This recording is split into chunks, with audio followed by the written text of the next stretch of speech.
Is it? There we go. Wait, wrong one. Sorry, I thought I had it. I hit live. Sure, the Padres can beat the Dodgers, but can they beat the Rockies? I'm not so sure. We'll talk about all of that and more on Padres Talking Padres. I think what's more important, can we start a show on time? It was your fault this time. It was your fault. But you said you go live. I hit live and it went. See, I always think it goes to the youngest guy in the crowd because I'm too old to understand technology. No, that's exactly. Jack's not too far behind me, so come on. Cock. All right, everybody. Wow, what a turn of events lately. The Padres are playing well. They're playing well. The roller coaster has been fun. Is it going to keep ascending? Or I feel I get the Dodgers a big test. Playing against some of the best teams in the American League was a big test. But I got to tell you, this Rocky series has me worried because we're putting out Vasquez, right? Is that we're putting out a picture? Yeah. And then we're putting out the guy we traded for with a 5.5 ERA. And then our Sunday starter is TBD. Which is this the true test for the Padres? That was the best player the Padres got in the trade, TBB. TBD. I heard it's maybe Musgrove, possibly, but that would be a long shot. No, Musgrove's pitching and it's doing a minor league session. Okay, so TBD on Sunday. And the Rockies own us. I heard it could be Waldron. Yeah, I kind of get the idea, and this is just one man's opinion, that a lot of it has to do with how well the first two games go with Vasquez and Perez. I have a hunch that if both of them have good or fair to good outings, that it'll be a bullpen game. Because I don't think they want to declare it a bullpen game yet, because if Vasquez or Martin or both go out there and get shell shocked or whatever, then they're going to have used quite a bit of their bullpen. And even though they got another day off on Monday, which is great, they got a pretty rugged stretch after that as far as kind of back to the old grind where they're playing. I think it's like, something like 17 out of 18 days. Yeah. That's it. That's just my kind of guess. And the other part of it is I think that they're trying to keep Michael King's innings down. Yep, exactly. So if they, what I heard, the impression I heard on the radio was, this may be a way to sneak one extra start, or get one extra start out of the way from him, and I start heard for limiting his him innings. and Waldron's. This is like the most Waldron's ever pitched too. He seemed both of them, he seemed tired against the Dodgers, but even though he bounced back and had a couple solid innings there, I think it's just he's psyched out in the first inning. I guess for whatever reason. Yeah. The numbers don't lie. Yeah. I mean, he's awesome from the second inning on. It's ridiculously awesome from the second inning on. But I think part of it's just, I don't know if it's psyched out, Jack, as much as the knuckleball and trying to get the feel for it. Exactly. I still remember way back in the late 80s and early 90s when Tom Glavine was having the same issue. I mean, they tried everything. They tried to throw an extra inning in the bullpen just because he was just getting – I mean, he's a Hall of Fame pitcher, and he was getting rocked in the first inning on a consistent basis, and then good as gold after that. So, but I think it gets in your. You can't help but think, okay, I have to have a good. This is the Dodgers. I have to have a good first inning, and I thought he was going to get out of it with just one run being scored, but then he gave up 4 runs with 2 outs. Right. Jay's gone. Yeah, and for those he didn't get a chance to slip in there for. Our few viewers here. Jay has another commitment, but he wanted to get us off and rolling, so he'll just be stuck with me and Jack now. Yeah, so there you go. But I think, because I was like, okay, he can get out of it. It was just he got the 2 outs, and then and the Biggio homer was the worst, I thought, because it's like, okay, this is Biggio. This guy can't. Well, that's a short porch one too. Those 320s really hurt. Because it was literally right down the line, hit the foul pole. Yeah, well, I call it the fair bowl, but that's just me. Yeah, but the thing that I take away from all of this, though, was, and it's been brought up by many people, 5-0, I was a little bit like, gosh, if we could hold it to 2, I was okay, 3 even. But when I made it 5, and even still, I'm like, all right, well, we got 9 innings. I just this team is different, I and it's not just an opinion. It's not just I feel good or I'm a positive kind of. No, that it's been shown that this is the 4th time they've come back from 5 runs deficits. I wasn't. Only thing that I was, well, it's Glass now. Okay, we have to get his innings. Yeah. We have to make him work so we can get him out of the game and get to their bullpen. But my biggest problem, I was exhausted. As you know, I left your house early that day. I think it was I was up like at 3:00 a.m. Yeah. And by the time we got back to the flight, it's a long flight, and got home, I'm staying awake. I go, okay, oh, great, 5-0. And then when Manny hit the homer, I'm like, going, okay, I'm feeling it. I'm feeling it. Yeah, And then they made it 5-3, and I went all the way to the 8th inning, the bottom of the 8th. I go, I cannot stay awake anymore. I just was one of those things where I'm nodding off. So I go, all right, I'm gonna go to sleep. They come back and win, great. If not, then I gave it my all. Yeah. I woke up like an hour later. I go, oh, I wonder if the game's over. I looked at ESPN. I go, does that say 6-5? What? And then I went back and watched the highlights. And I'm like going, pretty amazing. Pretty amazing. It really was. Yeah. It's to me, it's a season of so many games like this that I'm having trouble remembering the how many exciting games there are. Because I mean, we didn't have that last season. Not at all. No, and honestly, to me, that is the difference. And again, not only my opinion, you read about it, you hear about it from people who follow the Padres. That is the marked difference between last year and this year. Because last year, somebody on the radio said it yesterday, when the Padres were down 2-0 early, you're like, well, hope we can win tomorrow. Yeah, I mean, exactly. and you sit there and you looked at that offense and you say, why should I feel this way? But time and time again, if they got down by 2 or 3 runs, like, well, what else is on? And last season, you couldn't blame really the pitching. Pitching was great, especially the bullpen. And it's just like, and when they held the Dodgers, the Dodgers didn't score another run that went extra innings. They didn't score another run. So hats off to the bullpen. And this is before we added all those pieces to the bullpen. Right. Now having said all that, I still am a realist. The Dodgers are missing 2 of their top 4 guys. No doubt about that. Now we're missing Tatis, obviously, but it's big. It's big. I will say, knock on wood, the Padres seems to have found the secret to Ohtani. He has not done well against us this year. No. And Mookie Betts just kills us. Yeah. Mookie Betts just kills us. So him not being there. Freeman. Yeah, Freeman, funny, I don't think average-wise he does, but he always seems to hit a home run that really hurts us.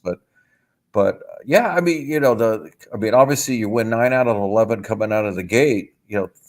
What's not going right? I mean, come on. It's been a pretty good ride. I was talking to Jay before we got started tonight, and I remember a few podcasts back when we were talking about the upcoming schedule, and I was happy about, hey, once we get past those first 9 games of the second half, we got, it's a lighter schedule. Nothing's ever easy, but we got, the Rockies, we got the Marlins, the Pirates, who at that time weren't playing that great. They're still about a 500 club. But we got a pretty juicy side of the schedule coming up right now. And on paper, yes. On paper, again, we still got to play them. But I don't know. This is the roller coaster used to kind of go like this.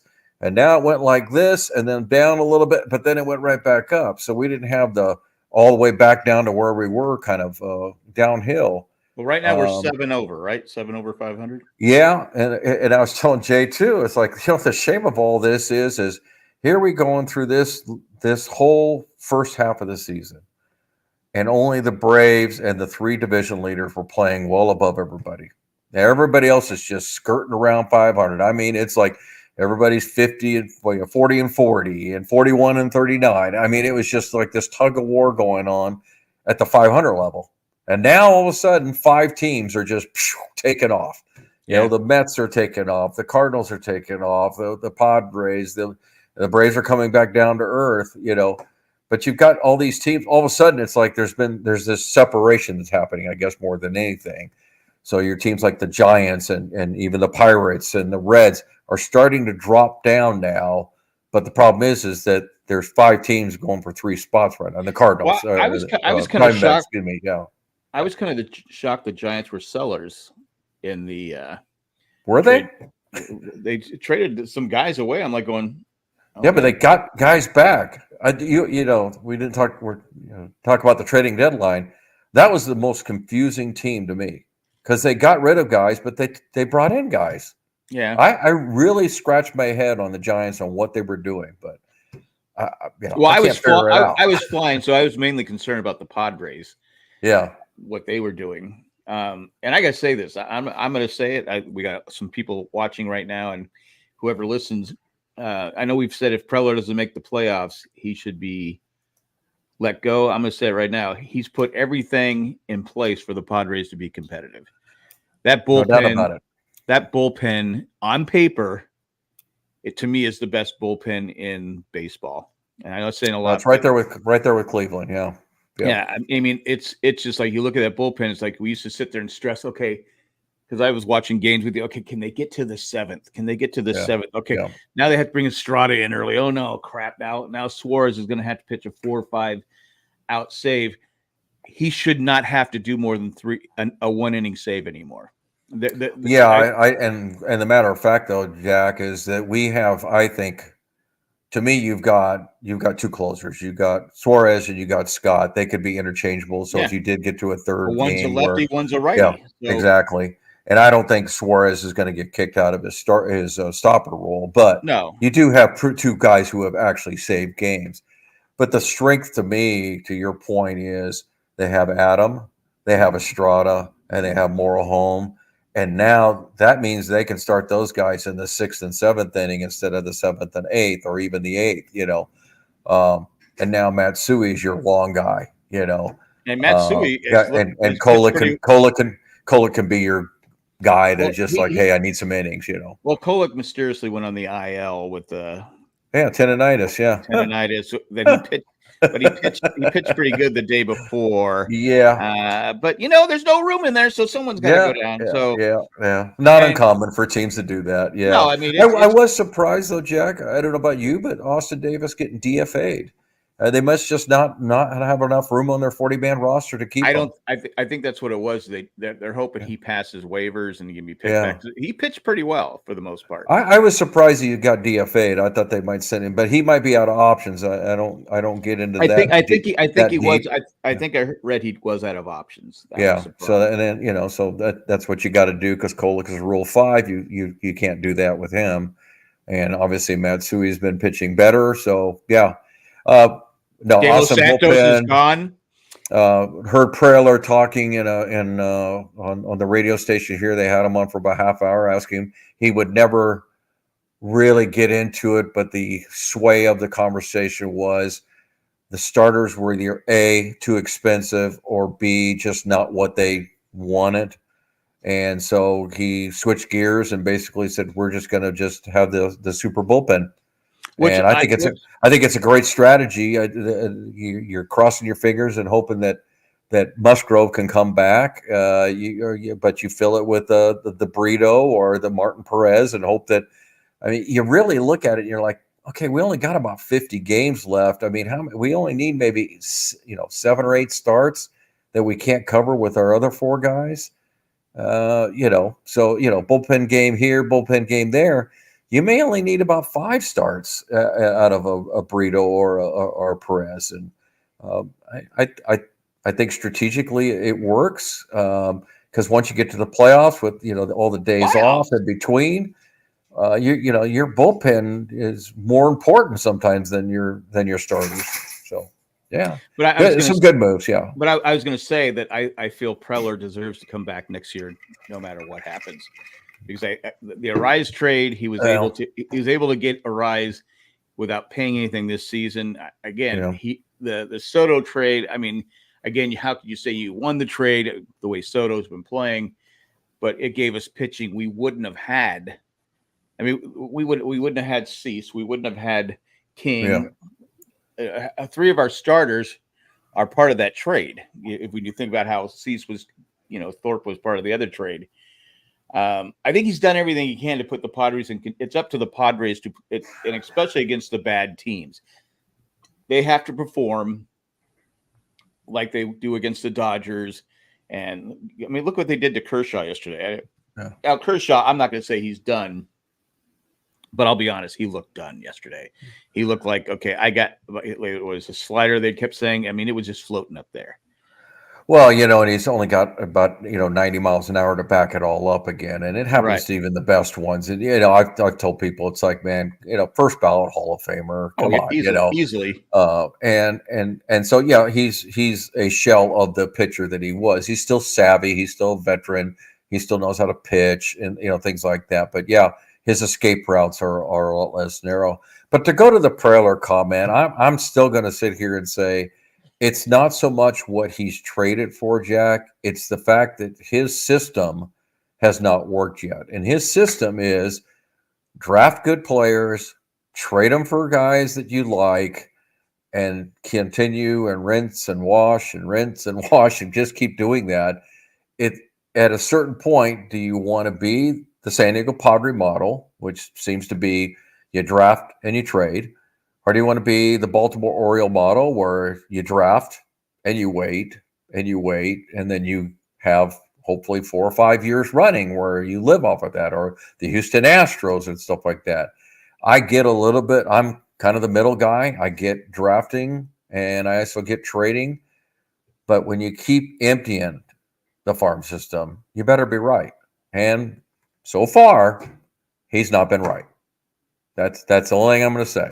So whether it's he's got to win it all, kind of thing, or they need to play like they've been playing, and I don't expect to go 9-2 every 11 games, but they got to start getting. I think they start needing to get to where they're 7-3 most games, so they can actually make a run at it. Because I still look at this team and say we should not be satisfied, nor any of them saying it, and we should not be satisfied with just making the playoffs.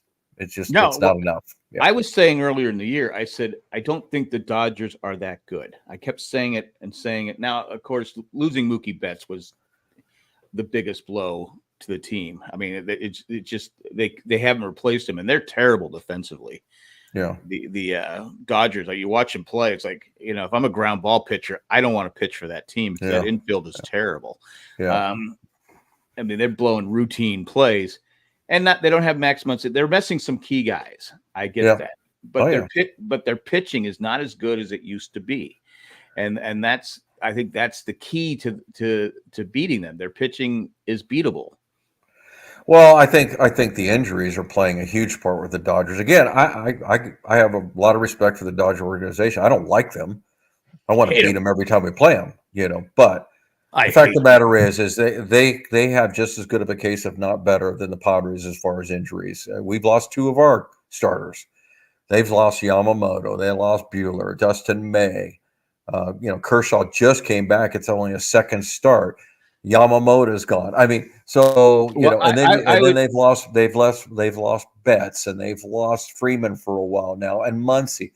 That's a lot of star power. So it is a lot of star power, but I would say this about Buehler and May: those are 2 guys you shouldn't have really been counting on.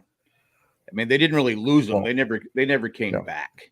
No, I'm not going to disagree with you as far as like the way they should have managed it, because just the fact that they paid a lot for Flaherty, and I listened to the guys who know, and it's like, no, they gave up a lot to get Flaherty for a rental. Yeah, but what I'm saying is though the Dodgers in the past had so much depth on their team, and they had so much depth in their minor league system that Buehler not coming back would. I mean, it hurts to lose a guy like Buehler, but let's face it, he's been out for almost 2 seasons. Second Tommy John surgery. I don't know I don't even know if he's coming back this season.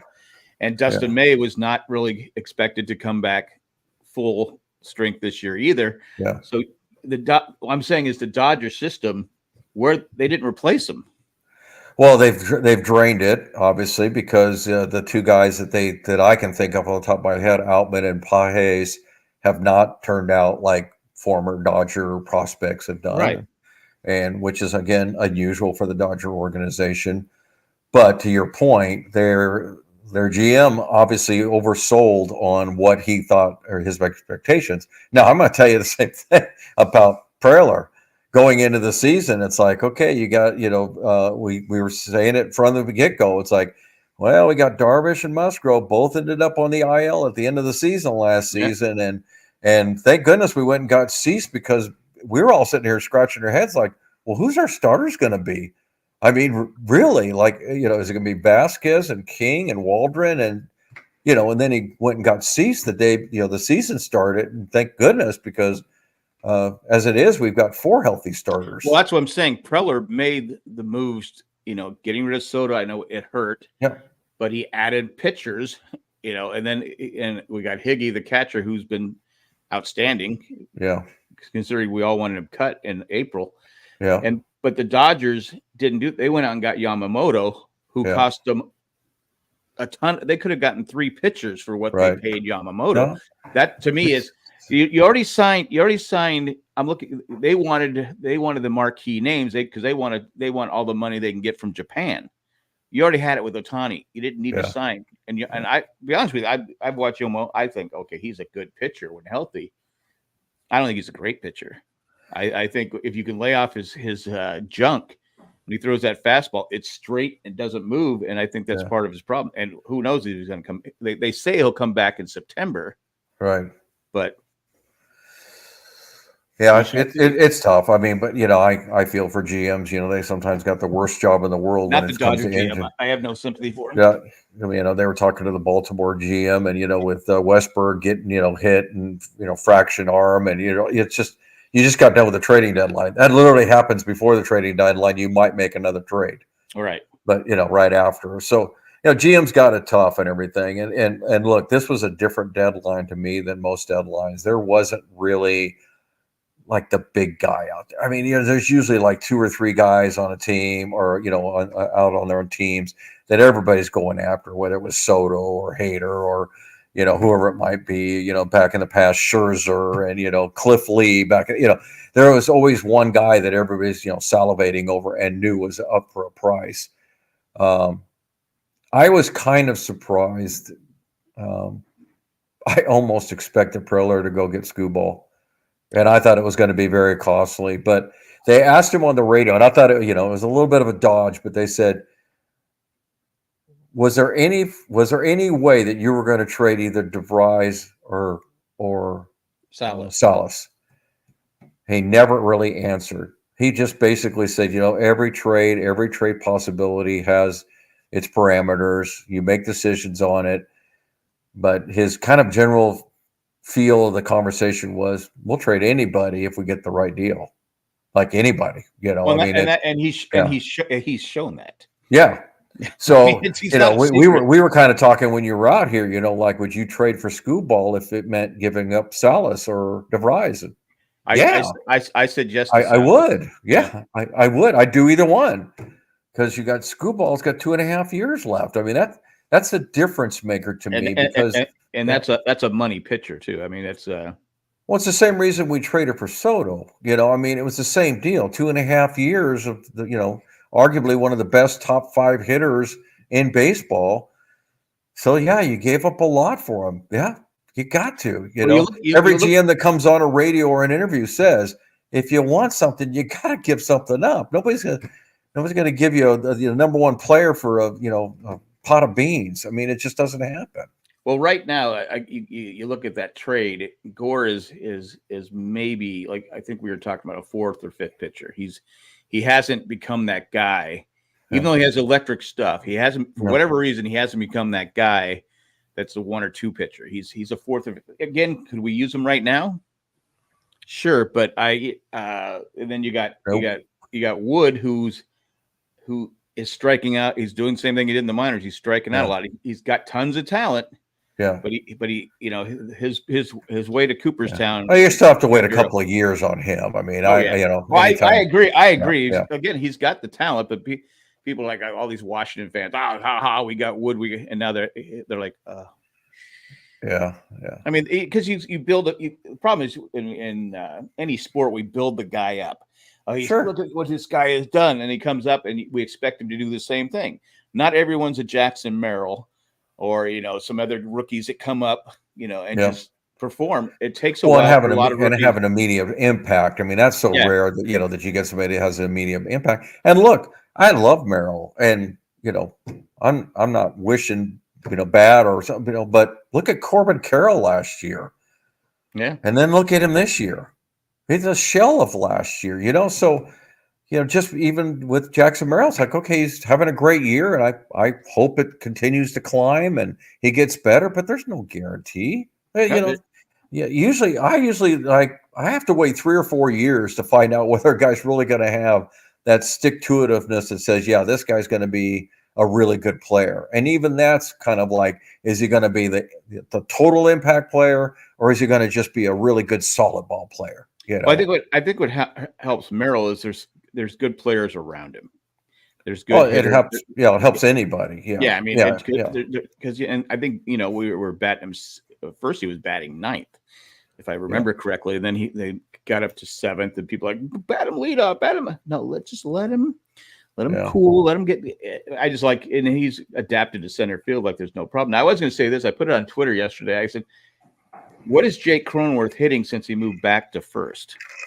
Because it seems like he's Jake's always been streaky. He's always been streaky. Yeah, I mean, probably more than your average hitter. And that's just Jake. He gets in a groove and he goes 7 games and he looks great, and then 7 games he doesn't. You need kind of guys like that, because you get the steadies, and that's great. You get the Arise, who's just steady. He just hardly ever goes more than 5 games without 5 hits. He's just that guy, and you need those kind of guys. But you need the Mannies. You need the Bogarts. You need the guys that, man, when they get hot, it's like for 10 days. They hit 6, 7 home runs and carry the team. And then they go on their little bit of bad streak, and it's like, okay, well, somebody else, So obviously we, with Tatis, if he's on the team or he's healthy, you got him and Bogarts and Machado, and quite honestly, that's why they get paid the big bucks, because you do expect them to go on streaks. You also know that they're the type of hitters that are gonna have a rough time every once in a while. You don't generate power by hitting the ball on the ground. You got to take a little bit of an uppercut, and you're going to swing and miss a little bit. So I love the makeup of our team. Going back to Preller, it was funny because Dowd, who used to be, I believe it was the Colorado Rockies GM for like 10 years, and he said he's a Preller fan, because he said if he doesn't win Executive of the Year, I don't know what it takes with all the trades that he's made. So to your point, I agree. I'm not saying that the trades are bad. In fact, I think they're really good. But to me, it's the system he's using, and he's been using since he's been here, to keep trading and trading and trading. And if it's not getting results, and your farm system never has a chance to pan out anybody, then I think it's a failure. So, well, I think at this point, it's hard to say, because next season maybe they can get a free agent or something like that. But I'm part of the person. I hate trading young talent. Yeah. But when I saw what we got in return, I'm like going, geez, that we were all season. What we've been complaining about is there inconsistency on offense, but mainly the bullpen. The bullpen has been it's just like one of those things. Other than the top 3 guys in the bullpen, it's like, oh my God, De Los Santos is in the game again. And I have nothing against him personally. I hope he goes to the Yankees and performs well. I mean, again, I have no hard feelings, but God, every time I saw him come in, I'm like, oh, God, not him. Oh my God, he's going to get, and sure enough, boom, there would go a home run. And Peralta's still on the IL. Yeah, and he's got a lot of contract left and everything. Yep, he does. I don't see him opting out. Yeah. So Big Island Bum, oh, you got it on there. Yeah, I thought Kim would have been traded. I wouldn't have been surprised Bum. I'm going to call you Bum for short. Yeah. I wouldn't have been surprised. You're a bum. I think we've talked about it, and I don't think he was being actively marketed because he is a huge clubhouse favorite, and he plays great defense, and he hits some occasional home runs. Do I like his 225 average? No, but if Kim's the guy hitting 8th or 9th in your lineup, I think you get away with it. Now we couldn't afford like we did last year where we had 4 or 5 of those guys, not even hitting 225, but hitting 200. Then yeah, you don't need those guys. I think it would have sent a bad message if you trade any of your starters. That's just me. I think listening to the guys in the clubhouse and their interviews, Machado especially stepped up and said, "Hey, it's nice to know the front office believes in you."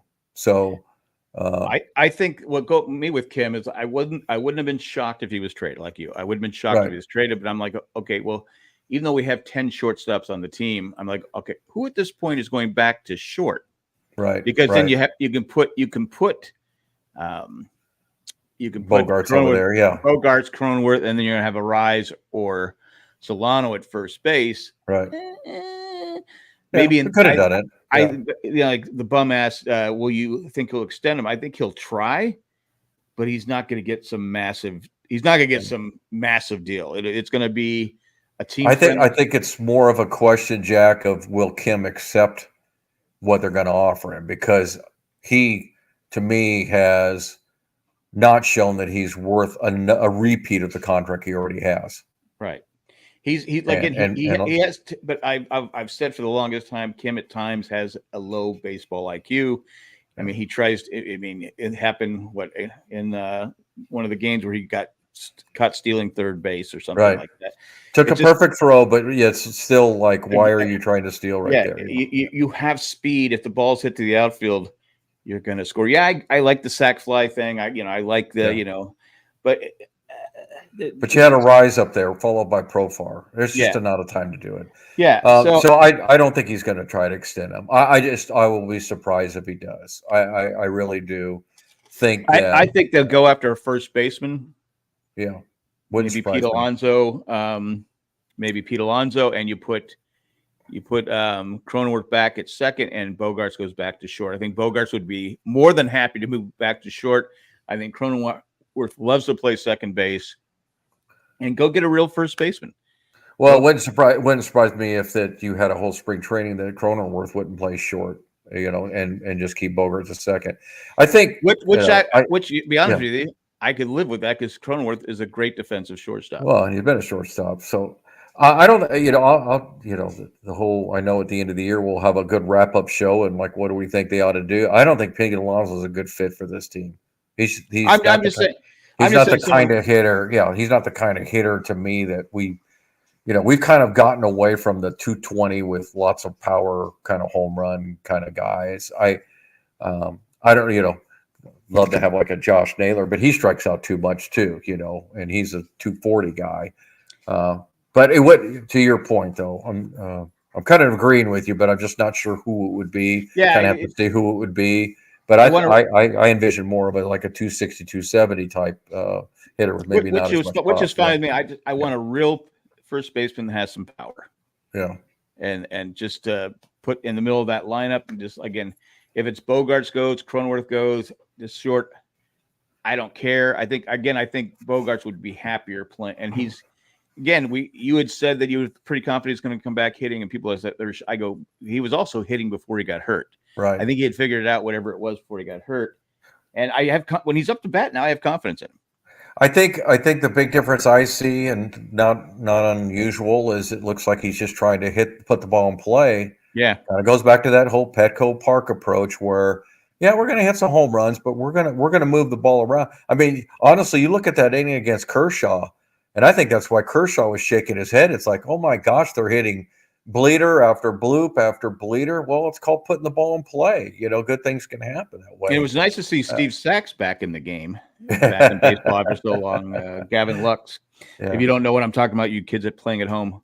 The bum says Carlos Santana. That's a possibility, but I He's kind of I like to get I I'd like like his to get music. younger. I like his music. I'd like to get younger, but anyway, we're getting way ahead of ourselves here. Well, I'd like to get younger too, but if we can get someone for one, I don't want a Matt Carpenter or someone like that. But no, no. not at all. But again, So going forward, though, so we've got a pretty good part of the schedule coming, Jack. I mean, you got the Rockies. You're going to play the Pirates there and here. You're going to play the Miami Marlins. I mean, that right there is 12 games. I mean, so what are you thinking? I mean, is this the time? Or if we don't do it, is it an opportunity lost? The Rockies, Marlins, and who else? The Pirates 6 games. Pirates here and there, yeah. We struggled with the Pirates last season. I know because I went to 2 of the games in Pittsburgh. Well, we're missing Skeens the first one, and if my calculations are right, we may miss Skeens the second time. He's messing us. He's afraid of us. That's what it is. Coach, let's go to a 6-man rotation. Yeah, because Skeens is pitching Sunday. So my calculations, that means he probably won't be ready for us the next time around. So I could be wrong, but we're playing him at Petco first, right? Well, we're playing. No, we're playing. I have the schedule up.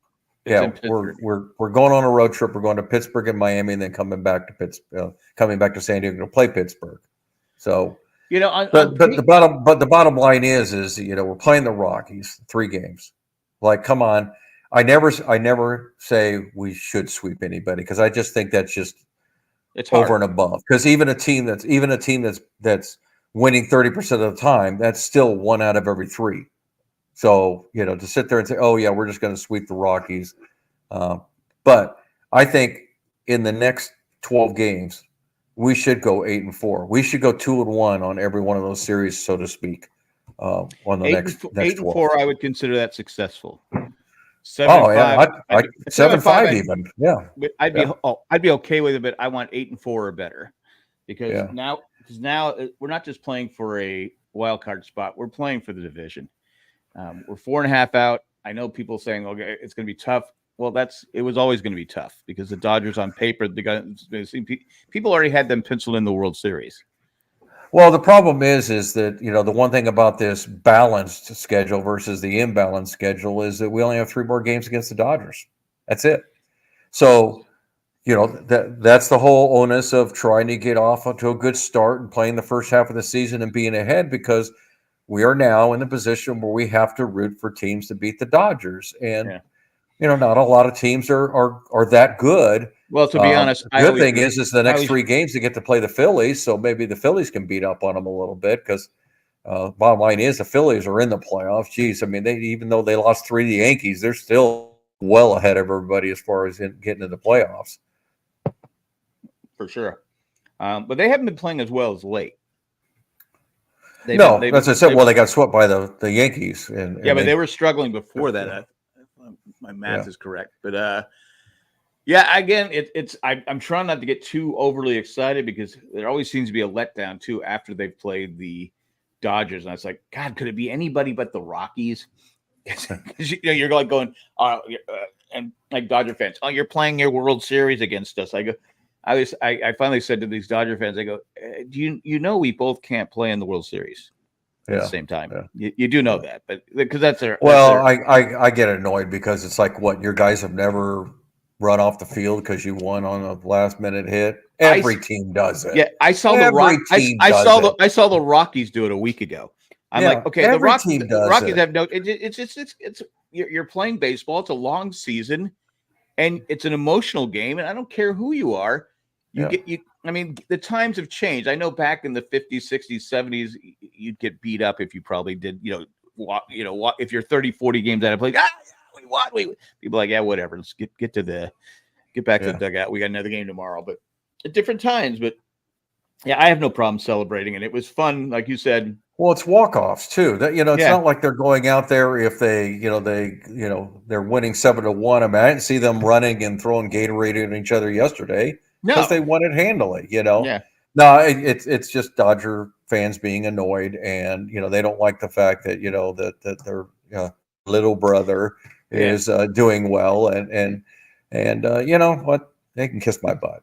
Yeah. You know, it's just like, you know, I don't I- care what you think of us. You know, because you know what, we don't think that highly of you guys either. So No, I answered a guy on Twitter today who posted, "Oh, Padre fans are cheering for the demise of Clayton Kershaw." I said all this different stuff because they're classless. I go, I'll be honest with you. I go, as a Padre fan, I probably respect Clayton Kershaw more than most Dodger fans because I've never burned his jersey. I've never run over his jersey in the Dodger Stadium parking lot. I've never thrown his jersey in the trash like a lot of Dodger fans have done. So, stop saying Padre fans are happy. right. It's like Clayton Depends on Kershaw. and it depends on who you're talking to. That's the thing, you know. It's just the way the world is. Social media has opened up everybody to, be the voice of, the Dodger Nation or whatever. And it's like, no, it's just one guy, Yeah. And I'm sure there's Padre fans that are annoying too, like, just got to go on and on and on, So I try not to listen to the hyperbole. I try not to spend too much time on social media. I try to actually.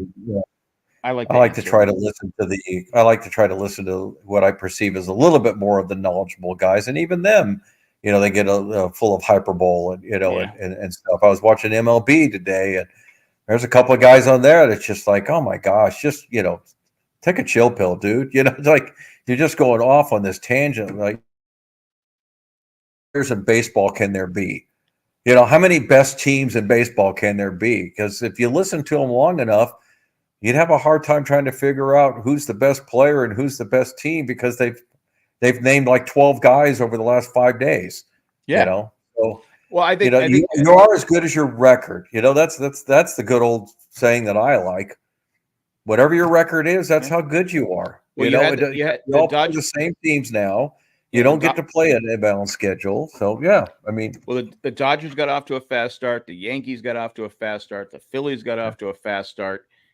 And they started, of course, and then what happened? They started losing, and their fans were like, "Oh my God, what's going on?" Because after they signed Ohtani and Yamamoto, Dodger fans thought, I mean, they're going to win 120 games this year. I go, really, 120 games? Yeah. But again, going to the Padre, I want to talk about the Padre bullpen is with Musgrove hopefully coming back and Martin Perez. I said, with our bullpen, these guys only have to go about 5 innings. Right. Because we can go a 6, 7, 8, 9, and our bullpen won't be depleted. If they can just go 5 innings and give up, like 2 or 3 runs, that's not like you said last season. Shorten the game. Last season, that was the season where we gave up 2 runs, we're going to lose.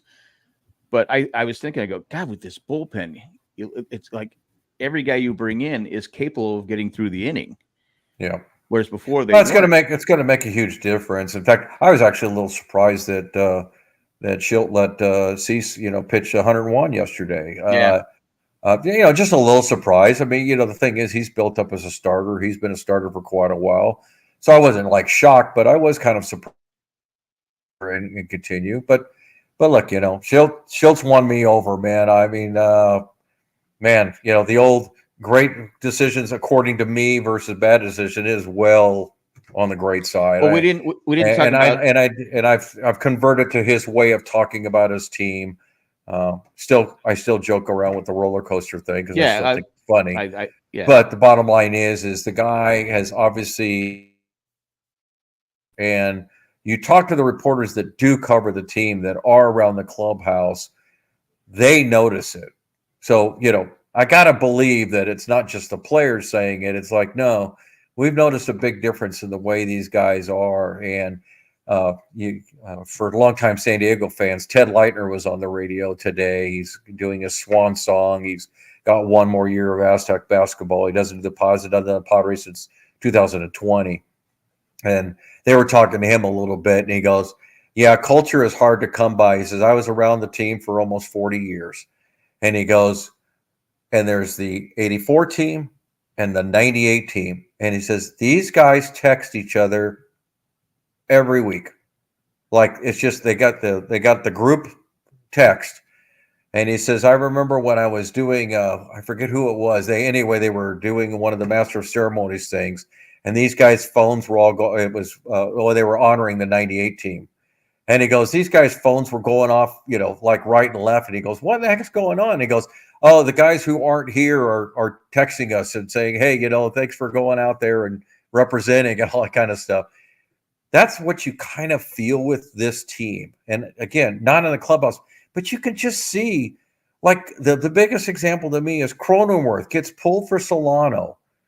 And where is he at? He's right on the top step next to Schilt, cheering on Solano. And when he gets the hit, he's the first guy to go out there and jump on top of the guy like, great job. And he says, of course I wanted to hit. But hey, it's the team. He said what he said, and a lot of guys have said, I really love the attitude, is because he said, look, I wanted to hit, but I want to win. Right. And if Solano can put us in position to win, I'm all for it because I want to win.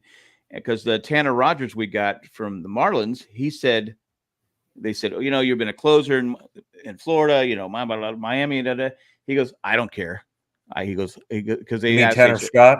Tanner Scott. Okay, Tanner Scott. He said, who did I say? Tanner what?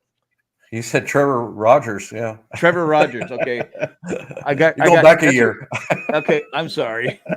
That's okay. Tanner Scott said, see, don't get old, kids. Do not get old. He said, they asked him about, do you want to be the closer? He said, basically, he goes, whatever the team wants me to do. And the guy followed up, said, you're a free agent next year, and your pay will be based on saves and stuff like that. He goes, I don't care. I want to win. Yeah. That's why. That's why. That's good attitude, but I don't think he's going to lose any money because he can work to another team and doesn't get the saves anymore. No, it's hurting me on my fantasy teams. That two of my starters are now set up guys. But I said, we had a guy last year who, talking about clubhouse chemistry, he said, no, right. I ain't going more. I'm not pitching more than. And again, we didn't make the playoffs because of that. Was one of the reasons we didn't make the playoffs. Yeah. Well, thanks for listening, Big Island thanks, Bum. And I agree with you. Well, let's fucking go, San Diego. There, I said it. And you got to get us deleted, Jack. Yeah, well, one time we're canceled. But I just love that attitude. And Arise was talking about him, saying, I guess they're really good friends, and they were texting, and they're so happy to be together. Yeah. And other than one player, I think all the other players are under contract for next season, or we have control of the players. Well, Tanner Scott's not. Yeah, Tanner I know he's the one player. Yeah. I didn't want to say Trevor. But this is the kind of trading deadline deals that you make, that it's not necessarily the under contract. Of course, you'd love to trade for somebody that's got 2 years left if you really like the guy. But excuse me, I wasn't as concerned about that. I also read up on some of the players that we traded, and they were all on a little downward spirals. Oh yeah. So I don't think the price. Everybody always wants to go by what number of draft or what number of prospect are they in that organization and things like that. But everything I've read on Lesko said, man, he's got the arm, but man, he has no control, and they have tried to fix him, and it's getting worse. So he may go to some place, and you know what? Sometimes good for that person. Maybe the change of venue and a different coach or different organization will make him better. And I wish nothing but the best for Dylan Lesko. I don't know the guy, but the bottom line is we got the guys that we wanted. I think this team's hitting on all cylinders right now, and I think this day off, even though it was a weird week, Monday off and Thursday off, I think this is. I got the feeling. Maybe I'm just imagining things or making stuff up. Obviously, you're dreaming, Jerry. I got the feeling these guys are texting each other, and I got the feeling some of them are down at Petco right now in the batting cages. Just like, hey, let's keep it going, man. I don't want a day off right now. Let's and I think there's going to be a lot of conversations about, hey, we've seen this before, guys. We've seen this before. We cannot let our guard down. In fact, we've seen it earlier this year. We cannot let them come in here and take a piece of us again. We just can't afford that. So, well, there's guys on the team that have been. Obviously, Bogarts has been a winner. Manny Machado's never won a World Series, but he's been. I consider him a winner. You have guys on this team that know how to win. So, And I think, Manny Machado, he's not a rah-rah guy, but I think he leads by example. And I think that is, to me, more important than a rah-rah guy. I mean, you can have a guy, but I think Profar is the rah-rah guy. I think he's the guy in the clubhouse that gets, at least that's what you hear people saying.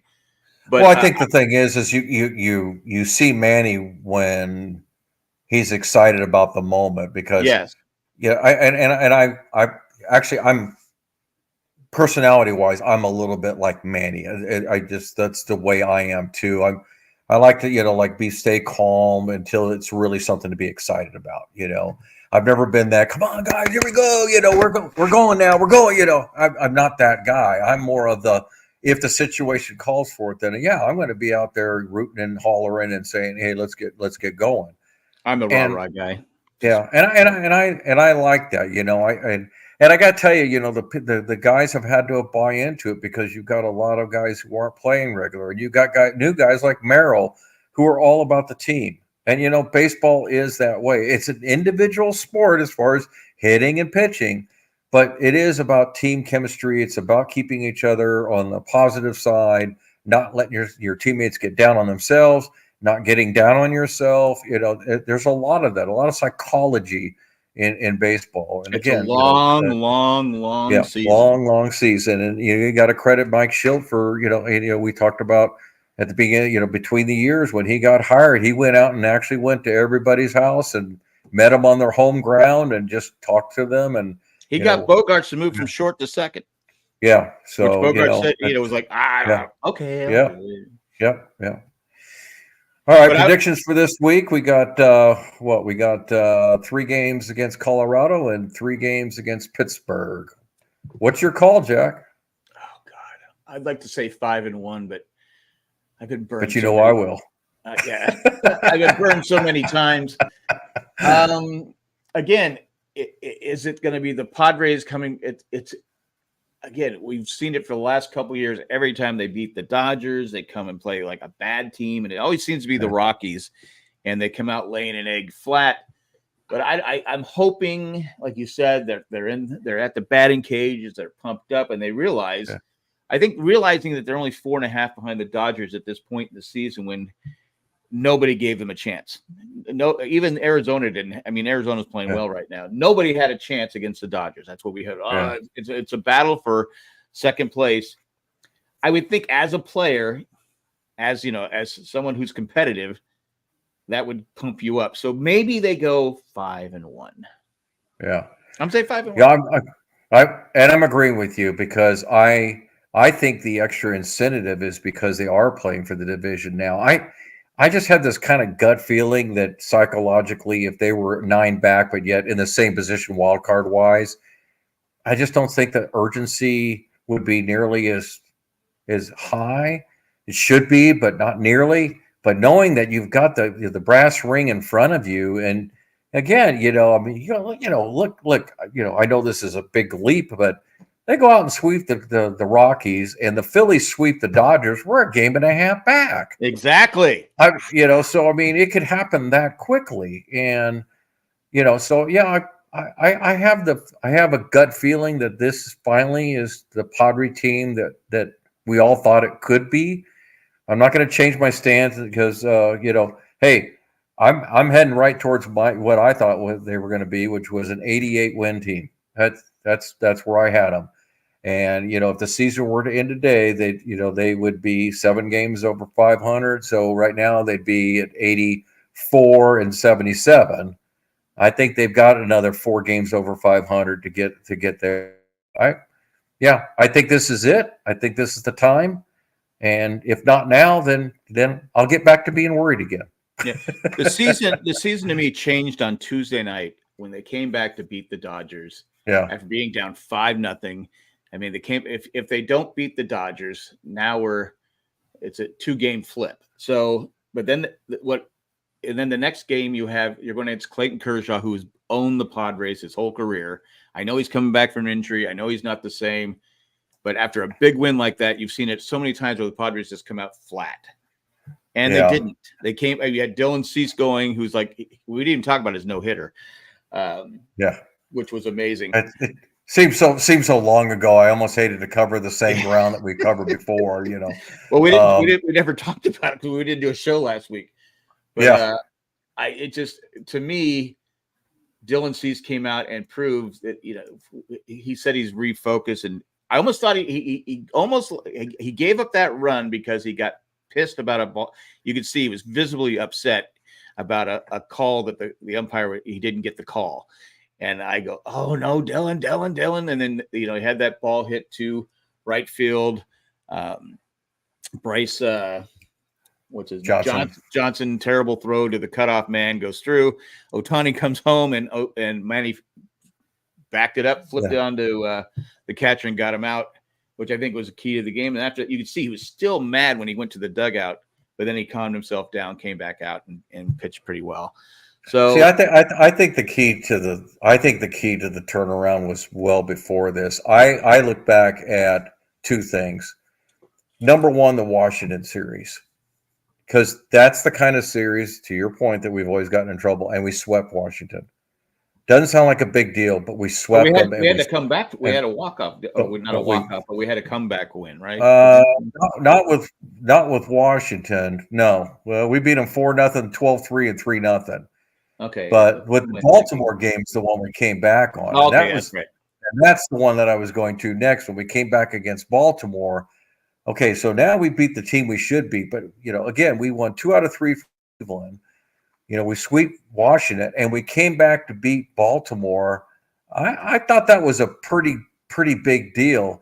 And quite honestly, even the game we lost to Baltimore before we left, they came out to a big jump, and we made a game out of it. It was 8-6 final, but we could have just, like a lot of people are saying, it's like, hey, they could have left Baltimore with a 15-0 whitewashing against them and still felt great about the trip, but they fought hard on that. So, I think this is, the further you get into the season, the more moments you have like this. I'm not sure if we go back and look, at the end of the season, if you're going to see, well, where was the magic turning point? Because we've had a few of those before that didn't end up being the true turning point. This one obviously has been bigger than any part of the season. This is the first time we've won 9 out of 11. We haven't had that before. It's always been 5 in a row, then, we lose 4 in a row, or, but this is the first time that I can recall that we actually put on a tear like this, where it's like, no, we are substantially gaining ground, not 5 steps forward, 4 steps back kind of thing. And I wanted to, one last thing. I have to get going here. But Adams was being interviewed on MLB. He was actually moving into his house and all this different stuff. And they asked him, they go, what's it like leaving Tampa Bay and going to San Diego? He goes, it's crazy. Because he was actually a Padre back in 2017, I think, in the farm system or something like that. Yeah. But anyway, he goes, it's pretty incredible. He goes, you don't have the electricity you have in Tampa Bay that you have. He goes, I was here Tuesday night. I'm like, this is crazy. It was sellout crowd, biggest largest crowd ever. Yeah, and it was loud. He goes, Tuesday night. He goes, these fans are just insane. And the two other guys, I don't know who the guys were because I didn't hear the beginning of their segment, but they kept saying, it's like every player wants to play in San Diego. He goes, we always wanted to play. Both of us wanted to play in San Diego because he goes, it's just perfect weather. He goes, now you have the fans, right, that you may not have had years ago. And I think that's a key with Preller too. I think he's trading to keep the fan base excited and, keep these people coming in. And hopefully we get rewarded someday, and he gets rewarded someday with a World Series championship, because the town is hungry for a winner. And I think, and if the way the Padres are playing now, it's not boring. It's exciting baseball. No, and I think that's all you can do as a GM. Again, I'll wrap mine up. Only one team gets to win it all. Only Why one. Not us? Why not us? And I know not. And look, I'm not selling it down like, we're not going to be that one. But you can have a great season and not, win the World Series. Right. I've always been, as a Padre fan, as lifelong like as you, since '69. I've been watching and cheering for the Padres. I tell you what, from all I've gone through for all these years, I still get jacked up for over 500 teams. Oh, yeah. Just put me in the competition, because you know what? It wasn't, I don't know, 40 out of the 50 years we've been in existence, the season's been over by May 31st. It's been over. Sometimes sooner. Yeah, sometimes even sooner, and going into a season when you don't have a chance, it's tough to be a fan. You can love baseball you want, you can try to rally against, with the guys that you got, but yeah, season after season of just getting beat like a drum, it just wears on you. So I'm excited with this team. I hope they do really well. I hope they make the playoffs. But you know what? It's been a great ride this year already, and we still got a third of the season to go. So That's my wrap up. On that note, we're going to wrap it up. Thanks for joining us. We'll be back, I'm assuming next week. Next Thursday. Next Thursday. Full complement. We hope so. But that's all we got, because I got another podcast to do. And goodbye. Thanks for listening, everybody. Go Bye. Padres.